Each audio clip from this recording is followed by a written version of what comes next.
What if a single dad, just trying to survive, walked into a blind date and met a woman who could change his life forever? Stay with me as this story unfolds. And while you're here, let me know in the comments where you're watching from, and don't forget to hit subscribe so you won't miss the next heartwarming story. Noah Miller never imagined his life would turn out this way.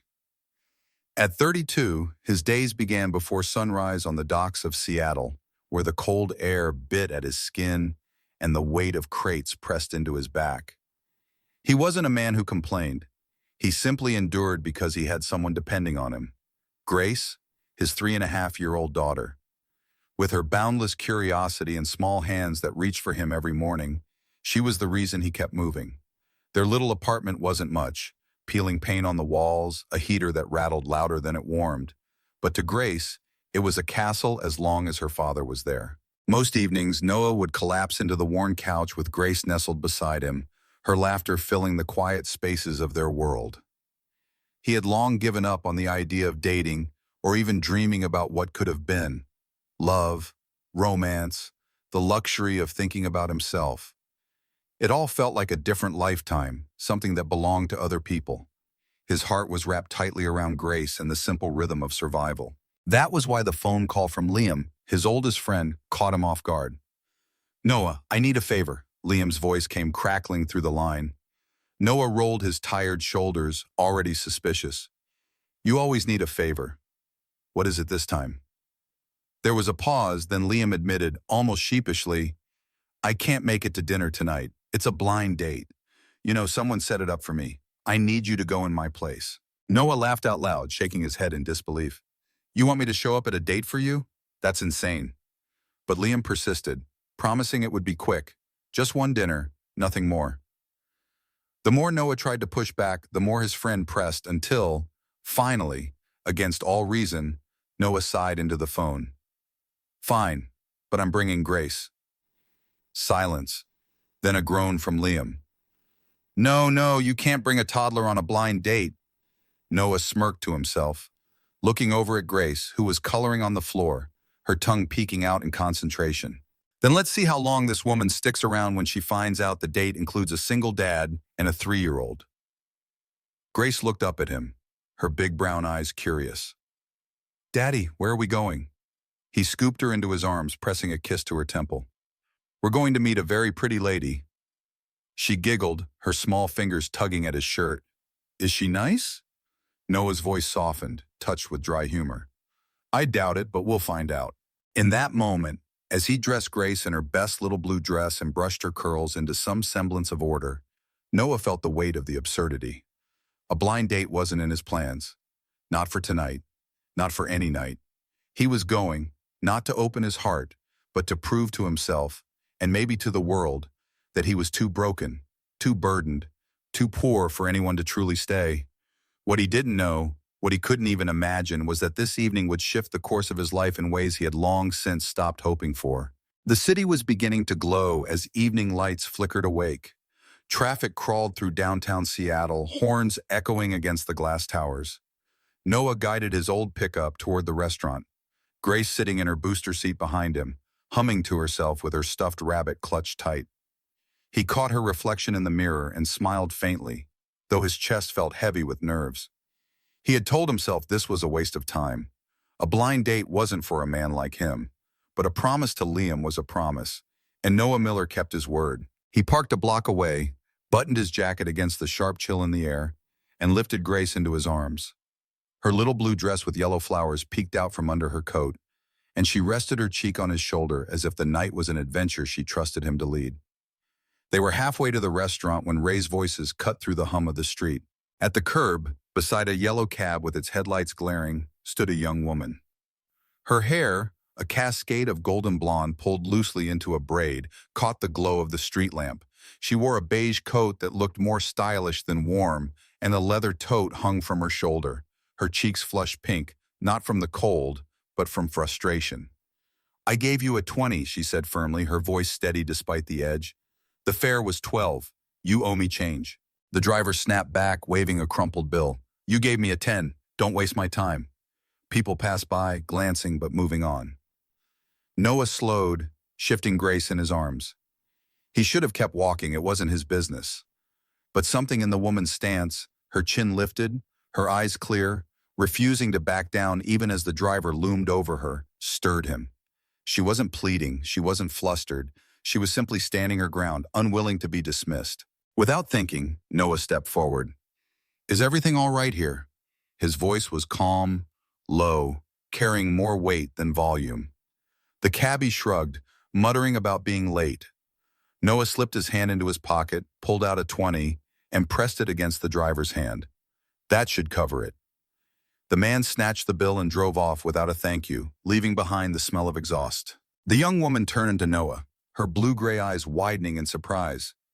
For a beat, they just looked at each other, strangers caught in a strange moment. Then she shook her head slightly. "You didn't have to do that. I had it handled." Noah adjusted Grace higher on his hip, his tone dry. "Sure looked like it." He started to step back, but the woman reached into her coat pocket and pulled out a $1 bill, folded and worn. She held it out to him. He frowned. "What's this?"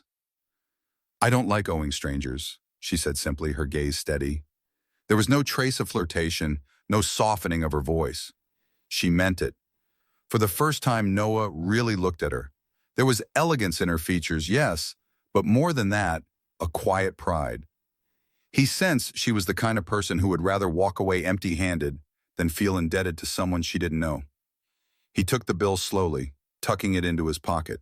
"Thanks," he said, almost more to himself than to her.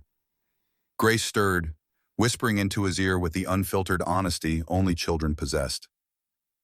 "Daddy, she's pretty." Noah tightened his hold on his daughter, his jaw flexing as if to brush it off.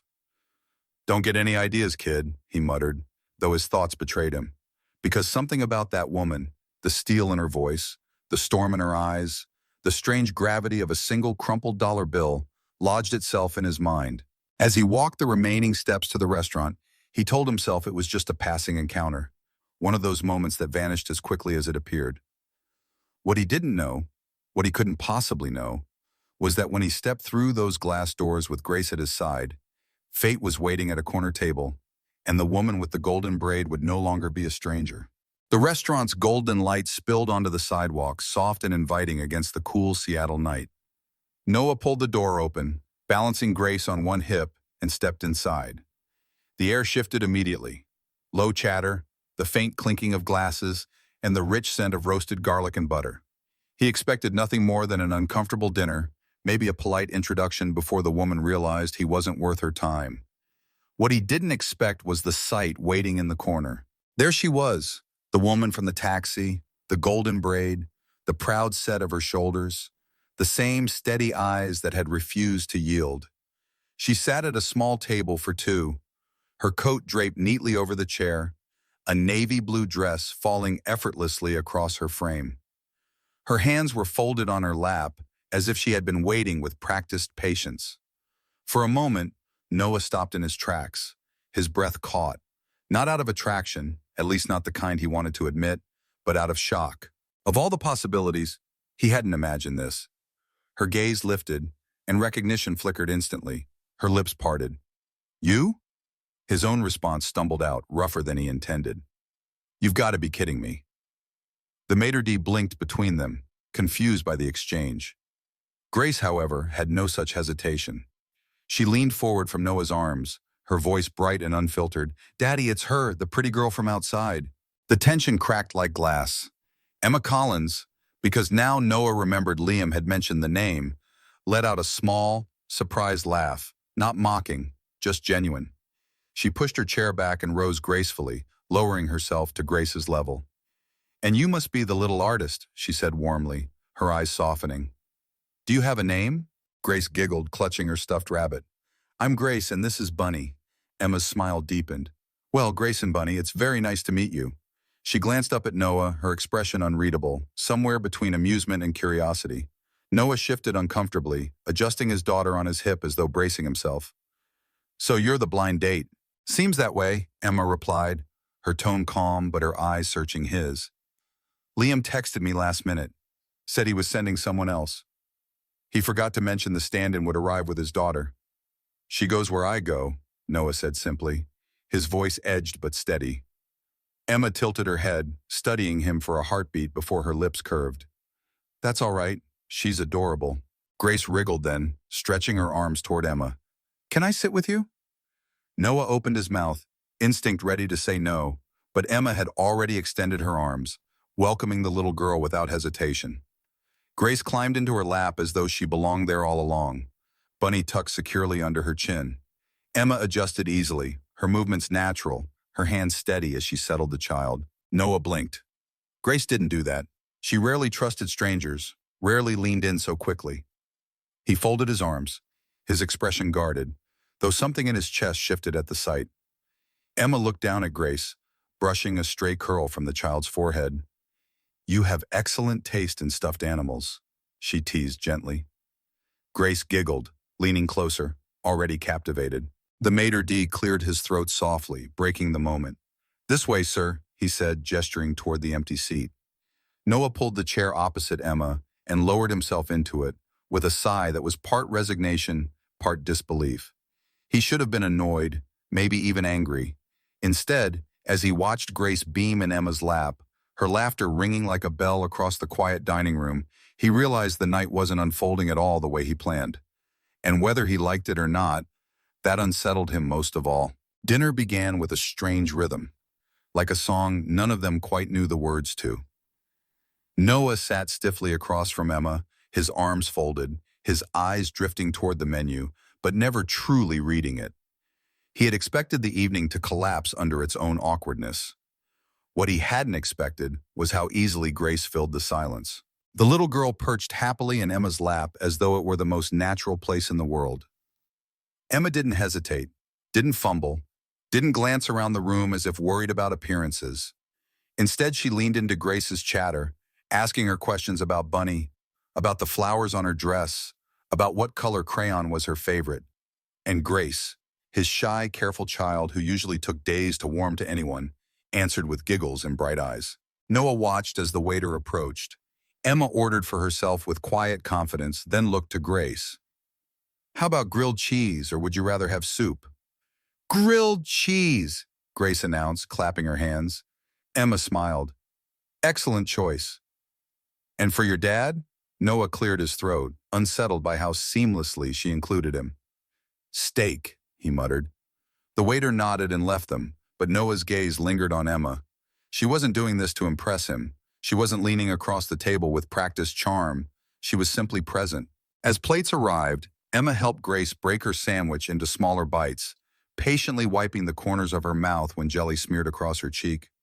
Grace laughed at the gentle touch, and Emma laughed with her, the sound soft and warm. It rang out in a way that felt almost dangerous to Noah. Dangerous because it slipped past his defenses before he could stop it. You're good with her, he said finally, his tone more cautious than complimentary. Emma glanced up, her expression steady. I like kids. They make more sense than adults most days. Grace nodded solemnly, as if she understood. Adults forget to have fun, she declared. Emma chuckled, brushing a curl back from Grace's forehead. She's right. We do forget. Noah leaned back slightly, trying to disguise the tug in his chest. He had told himself this woman would walk away the moment she realized what she was dealing with. A single father, a worn jacket, a life that didn't fit with penthouses and corporate dinners. Yet here she was, holding his daughter as if she belonged in her arms. The meal continued, though Noah barely touched his plate. He found himself watching Emma more than he ate, noting how she didn't talk about her company or her wealth. She asked Grace about bedtime stories, about her favorite cartoons, even about Bunny's adventures. And Grace, completely at ease, offered her every secret as though Emma were an old friend. By the time dessert arrived, a slice of cake Emma insisted they share, Grace was resting her head against her shoulder, eyelids heavy but content. Emma fed her tiny bites with the same care she might give her own child. And Noah felt something shift inside him, something he wasn't ready to name. He had come tonight to prove a point, that no woman would ever stay once they saw the truth of his life. Instead, watching his daughter's smile bloom brighter in Emma's presence, Noah found himself caught off guard. Because for the first time in a long while, the thought that lingered wasn't about someone leaving. It was about what might happen if someone chose to stay. Noah hadn't planned to ask her anything personal. He was content to let Grace's chatter carry the night and to sit back with his guarded silence. But something about the way Emma leaned in when Grace spoke, the way she seemed to listen with her whole self, stirred a question he hadn't expected to voice. "How do you know so much about kids?" His tone was curious, though there was still that edge, that suspicion he carried like armor. Emma didn't bristle. Instead, she lowered her gaze for a moment, as if weighing how much to reveal. When she looked up again, her eyes were steady. "I practically raised my little brother. Our parents died in a car accident when I was 20. He was only 12 at the time." Her words landed gently, but the truth behind them was sharp enough to quiet the table. Grace blinked, her small hands resting on the edge of the plate. "That's sad," she whispered. Emma offered her a small smile, brushing her braid back over her shoulder. "It was, but it also made me stronger. I dropped out of college, gave up a scholarship, and worked 3 jobs so he could finish school. For a while, it was just him and me against the world." She paused, her fingers tracing the rim of her glass. "It wasn't easy, but I wouldn't trade it. He grew up kind, resilient, someone I'm proud of." Noah studied her, caught off guard by the matter-of-fact way she spoke. No self-pity, no attempt to make the story grander than it was, just truth laid bare on the table between them. "And now?" he asked, his voice quieter. "He's in college studying architecture," Emma said, her smile softening into something wistful. "He calls me too much and not enough, depending on the week. But he's safe. That's all I ever wanted." Grace leaned closer, resting her chin in her hands. "Do you still take care of him?" Emma laughed lightly, shaking her head. "Not the way I used to. He takes care of himself now. But once you've been someone's anchor, a part of you never stops looking out for them." Her gaze shifted back to Noah, then, holding his in a way that felt almost deliberate. For a long moment, Noah didn't speak. He felt something twist inside him, something he had buried under years of exhaustion and grief. Here was a woman who had every reason to close herself off, yet she hadn't. She had endured, and instead of becoming harder, she had become gentler. He cleared his throat, forcing himself to break the silence. "You live a very different life now." Emma gave a small shrug as if wealth and titles meant little. "Yes, I live in a high-rise condo. Yes, I have a car that drives smoother than most people's dreams. But I still make my own coffee in the mornings. I still find peace in baking late at night or reading to a room full of kids who couldn't care less if I'm a CEO. Success gave me comfort, but it never erased who I was before." Noah leaned back, unsettled by how easily her words pierced him. He had expected arrogance, maybe pity. Instead, he found humility wrapped in quiet strength. And as Grace nestled closer into Emma's side, smiling up at her as if she'd known her forever, Noah felt the ground beneath his carefully guarded heart begin to shift.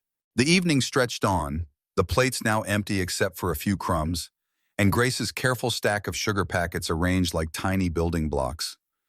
Conversation had softened into something easier, though Noah still felt the pull of doubt tugging at him. Emma had shared pieces of her past with such quiet honesty, and for a moment he almost let himself believe she was different. But old habits, old fears, refused to let go. When the check arrived, set discreetly in a leather folder at the edge of the table, Noah reached for it. His fingers brushed the cover, then stilled. A thought crept in, sharp, uninvited. What if everything tonight was an illusion? What if, beneath her kindness, Emma was no different from the others? A woman who might smile at his daughter but recoil the moment she remembered who he really was, a dock worker with worn shoes and a life lived paycheck to paycheck? He let his hand fall back to his lap and leaned slightly into the performance, patting his pockets, first his jacket, then his slacks. He furrowed his brow. "Oh," he murmured, tone carefully neutral. "I must have forgotten my wallet." The words hung there, heavy, daring. He waited for the flicker of irritation, the arched brow, the awkward silence that would confirm what he already believed, that he didn't belong at this table, in this world, with her. But Emma didn't hesitate. She didn't even blink. Instead, she reached calmly into her tote, pulled out a sleek black card, and slid it into the folder. "Then I'll get it," she said simply, as if it were the most natural thing in the world. Her voice carried no judgment, no impatience, only ease. Noah stared, caught off guard by the absence of the reaction he expected. "You really don't mind?" he asked, the edge in his tone betraying how much he needed to hear her answer. Emma looked at him steadily, her expression open. Why would I? It's just dinner. Besides, I'm the one who ordered dessert and convinced Grace to share cake with me. Seems fair I cover it. Grace giggled sleepily against her shoulder, smudges of frosting still on her cheek. Emma brushed them away with the corner of a napkin, smiling as if the moment mattered more than the price of the meal. Noah felt something in his chest tighten, then loosen. He'd expected pity or annoyance, the subtle curl of a lip that told him he was less. Instead, she made it seem ordinary, unremarkable, an act of kindness without a second thought. I'll pay next time, he muttered, more to himself than to her. Emma's lips curved with quiet amusement. We'll see. For the first time that evening, Noah found himself without a ready defense. He had set a trap, not for her, but for his own heart, to prove his doubts right, and she had stepped over it gracefully, leaving him with nothing but the uncomfortable truth. Emma Collins was nothing like the woman he thought he understood. She was something else entirely. As they gathered their things, Grace's small hand tugged at Emma's braid, her giggle echoing through the dim restaurant. And Noah, silent as he stood, couldn't shake the thought that, for the first time in years, the world had offered him a glimpse of something he didn't dare hope for. A kindness he hadn't asked for. A chance he wasn't sure he deserved. The night air had cooled by the time they stepped outside, the city humming with its steady rhythm of headlights and footsteps. Noah buckled Grace into her seat, tucking Bunny beneath her arm as she yawned wide enough to make her eyes water. She was asleep within minutes, her soft breathing filling the cab of the truck like a lullaby. He told himself to drive home, to leave the night behind, but his hands lingered on the wheel, his eyes drawn to the figure just ahead. Emma, walking toward a sleek black sedan waiting at the curb. She spoke briefly to the driver, then slid into the back seat. The door shut with a quiet click, and the car pulled away. Noah's chest tightened. That should have been the end of it. A woman like her belonged in another world, a place of chauffeured rides and city skylines, not in the orbit of a dock worker and his little girl. Yet something in him resisted letting go. Maybe it was curiosity, maybe something more dangerous. As traffic thinned, Noah found himself trailing behind at a careful distance. He wasn't proud of it, but he couldn't help it. He wanted to know if the woman who had paid for dinner without blinking, who had wiped frosting from his daughter's face as though it were the most natural thing in the world, was real or just another illusion. The sedan turned onto a quiet street lined with high-rises. Noah parked half a block away, his old truck looking out of place under the polished glow of the street lamps. From where he sat, he could see Emma step out, her heels clicking softly against the pavement. She crossed the lobby of a tall glass building, pausing only to greet the doorman with a smile. Moments later, lights flickered on high above. Noah leaned back, his breath fogging the window. He expected to see champagne flutes, laughter spilling from behind floor-to-ceiling windows, the kind of luxury that had no room for people like him. But instead, as he looked up, the picture was startlingly simple. Through the sheer curtains, Emma moved across her apartment with quiet ease. She slipped off her coat, tossed her braid over her shoulder, and sank into an armchair with a book in hand. No crowd, no noise, just silence, broken only by the turning of pages. After a while, she set the book aside and opened her laptop. The glow lit her face as she clicked through files, pausing now and then to scribble notes on a pad of paper. Noah squinted, realizing they weren't work documents, but something else. Flyers for a children's literacy program, lesson outlines. He could just make out the bright drawings scattered across the desk. She wasn't planning her next deal. She was planning a fundraiser for kids who had none of the chances she had fought for. Noah sat back heavily, the weight of what he saw pressing into him. Emma Collins, CEO, polished, powerful, wasn't filling her nights with galas or champagne. She was spending them planning bedtime stories for children who weren't her own. And for the first time, he felt his carefully built walls crack wider. Grace stirred softly in the back seat, murmuring in her sleep. Noah glanced at her, then back toward the lighted window high above. He had tried so hard to convince himself Emma belonged to a world far from his. But as he watched her move through the quiet of her apartment, he realized wealth hadn't hardened her. It hadn't stolen her gentleness, her warmth, or her sense of responsibility. She was rich, yes, but more than that, she was real. And that truth unsettled him in a way he couldn't name. For days after that dinner, Emma lingered in Noah's thoughts like a song he couldn't turn off. He told himself it was foolish. She was from a world he'd never touch. Yet every time Grace asked about her, every time he remembered the sound of her laughter, the picture grew sharper, harder to ignore.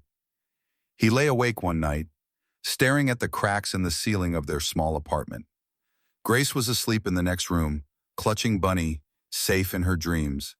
And Noah, with calloused hands folded across his chest, felt the old weight of fear pressing down.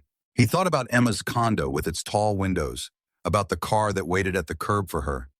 He thought about her soft voice when she talked about raising her brother, about the way she brushed crumbs from Grace's chin like she'd known her forever.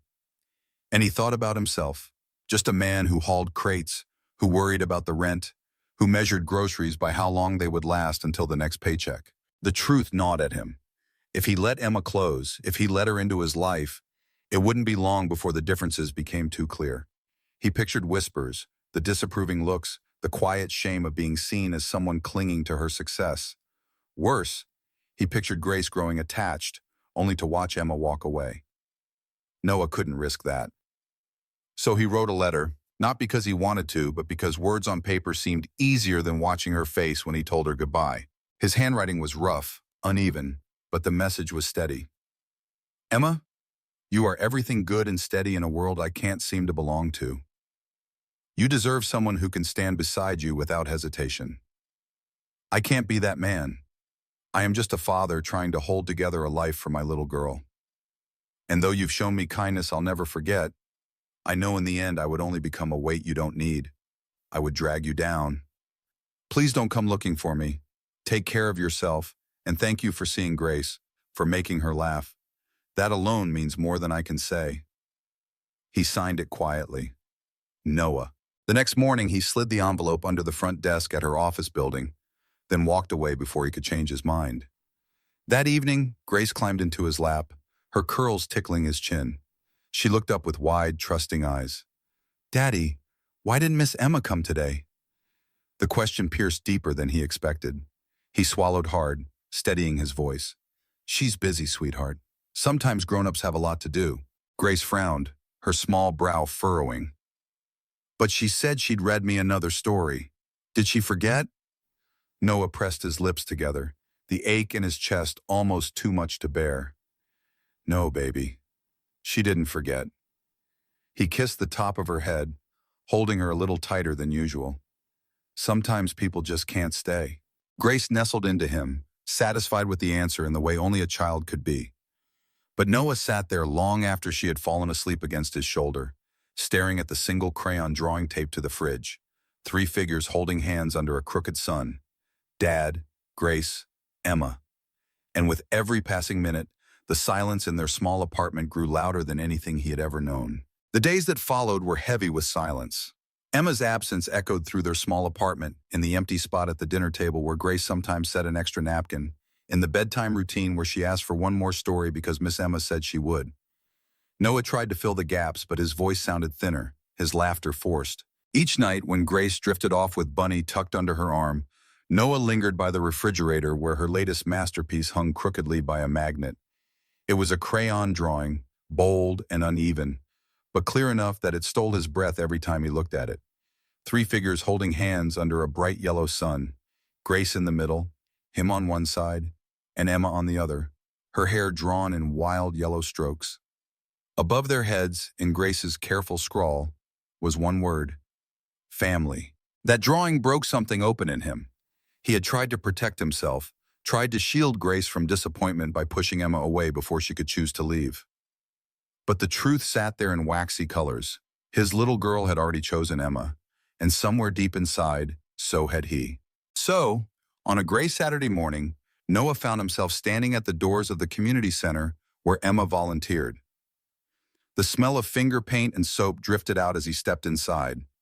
Children's laughter echoed from the hallways, bright and unguarded. And at the far end of the room, kneeling beside a broken toy, was Emma. She looked tired, her braid a little undone, shadows beneath her eyes. But when she noticed him, she froze, lips parting in surprise. Noah. He didn't let her finish. He reached into his coat pocket and pulled out the folded piece of paper, the drawing. He held it out, his voice low, steady, carrying the weight of all the words he had tried to bury. I know you think you don't belong in my world, that my life is too hard, too messy, that I'm not enough for someone like you. But Grace disagrees. She drew this. Emma unfolded the paper with trembling fingers. Her eyes scanned the figures, her lips pressing together as her breath hitched. Tears welled before she could stop them. She chose you, Noah said softly.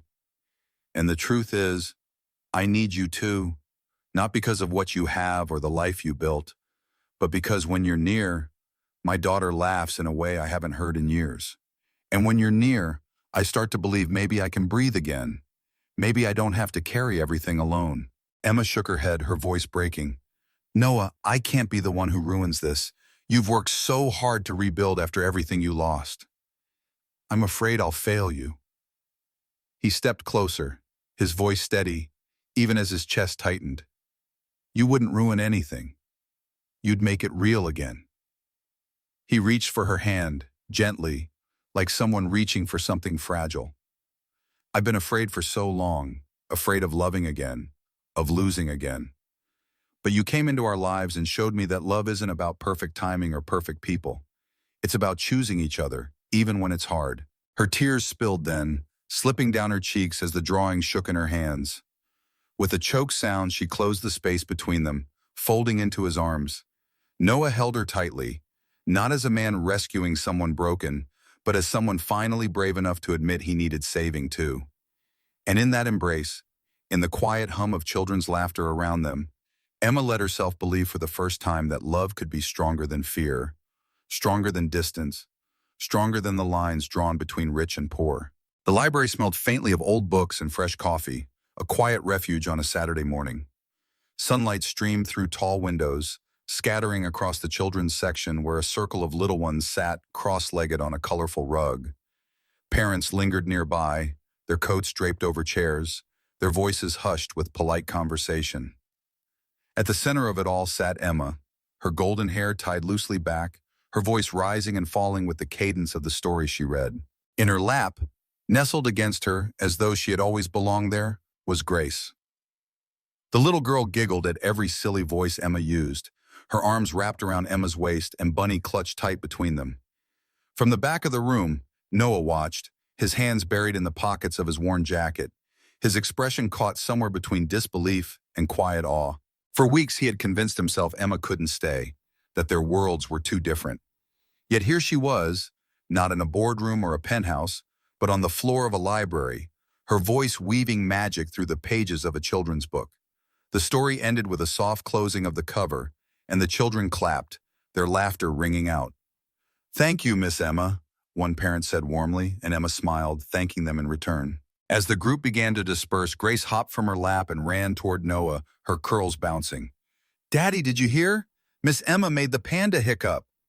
He scooped her up, pressing a kiss to her cheek, then looked back at Emma. She was gathering books, her cheeks flushed, her eyes catching his with a mixture of shyness and something deeper. He stepped forward, Grace still perched on his hip. "I used to think," Noah began, his voice carrying just enough to quiet the space around them, "that loving someone meant risking everything, that letting someone close was a cost I couldn't afford anymore." His gaze stayed on Emma, steady now, no longer hiding. "But then you came along, and you never asked for anything. You just showed up, again and again." Emma's breath caught, her hands pausing on the stack of books. The small crowd that lingered seemed to fade as his words filled the room. "You taught me that love isn't about promising forever," he continued. "It's about choosing today, and then tomorrow, and the day after that. You made both of us feel like we were enough, exactly as we are." Grace shifted in his arms, leaning closer to Emma with the certainty only a child could carry. She stretched one arm around her father's neck and the other around Emma's shoulder. "Miss Emma is part of our family now, okay, Daddy?" The library seemed still in that moment. Emma let out a choked laugh, tears spilling freely down her cheeks as she reached for Grace's hand. Her voice broke as she whispered, "For the first time, I don't feel alone anymore." Noah stepped closer, intertwining his fingers with Emma's. His grip was firm, steady, carrying all the unspoken promises he once feared to make. He didn't need grand speeches or perfect words. The warmth in her eyes and the weight of Grace's little arms around them said enough. And just like that, under the soft pink glow of morning light spilling through library windows, a family, imperfect, unexpected but real, was born. Not from wealth or status, but from presence, from stories read aloud, from laughter shared, from the brave act of choosing each other day after day. In the enchanting story of Noah Miller, a hardworking single dad burdened by dockyard toil and the tender responsibility of raising his daughter Grace, and Emma Collins, a successful CEO whose polished exterior hides a past of sacrifice and quiet strength, we discover a timeless life lesson. True love blooms not from perfect circumstances or shared status, but from the raw courage to embrace vulnerability and see beyond facades. Noah, scarred by loss and self-doubt, enters a blind date expecting rejection, only to find Emma's genuine warmth melting his defenses as she effortlessly bonds with Grace over grilled cheese and bedtime tales. His test, pretending to forget his wallet, reveals her unassuming kindness, while spying on her solitary evening of planning children's fundraisers exposes a soul unspoiled by wealth. Yet fear drives Noah to push her away, convinced his modest life would drag her down, until Grace's crayon masterpiece of their family shatters his illusions, reminding him that love isn't about matching worlds, but choosing hearts. This narrative tugs at the soul, evoking tears for anyone who's hidden behind walls of insecurity, whispering that authentic connections defy societal divides, healing wounds, and forging unbreakable bonds. In a world fixated on appearances, it urges us to drop pretenses and risk openness. For what begins as a reluctant encounter can evolve into a profound, life-altering union. If this tale stirred your emotions, resonating with your own journeys of unexpected love or overcoming self-doubt, share your heartfelt stories in the comments below. What blind leap taught you that vulnerability leads to belonging? And don't forget to subscribe for more soul-touching narratives of resilience, romance, and redemption. Your engagement keeps this community thriving, one inspiring chapter at a time.